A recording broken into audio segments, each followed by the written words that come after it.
కొన్ని లక్షల కోట్ల విద్యార్థుల భవిష్యత్తుని నీ తాలూకా నాయకులు చేస్తున్న డ్రగ్స్ వ్యాపారానికి, గాంజా వ్యాపారానికి బలైపోతా ఉంటే నువ్వు ఏ సమాధానం చెప్తావు?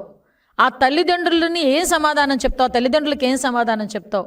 ఎంతోమంది భవిష్యత్తులతో ఆడుకుంటున్న మీరు ఈ రోజుకి కూడా ఇలాంటివి ఆపకపోతే ఈ గవర్నమెంట్ ఊరుకోదు. నువ్వు ఊరుకోవచ్చేమో, నువ్వు నీ కార్యకర్త డ్రగ్స్ అమ్మినా నువ్వు ఊరుకుంటావు, చీప్ లెక్కర్ అమ్మినా నువ్వు ఊరుకుంటావు, నీ కార్యకర్తను తీసుకొచ్చి గాంజా వ్యాపారం చేసినా నువ్వు ఊరుకుంటావు, నీ కార్యకర్త హత్యలు చేసినా నువ్వు ఊరుకుంటావు, నీ నాయకులు హత్యలు చేసినా నువ్వు ఊరుకుంటావు, నువ్వు హత్యలు చేయించినా నువ్వు ఊరుకుంటావేమో. కానీ ఎవ్వరు ఎట్టి పరిస్థితుల్లోని లా అండ్ ఆర్డర్ విఘాతం కలిగించే పరిస్థితి వచ్చినా గాంజా డ్రగ్స్ అంటూ బయటకు వచ్చి పిల్లల జీవితాలతో ఆటలాడుకున్న నిఘా వ్యవస్థ ఈగల్ గ్రద్ద కన్ను ఉంటుంది, ఈగల్ కన్ను కంపల్సరీగా ఉంటుంది.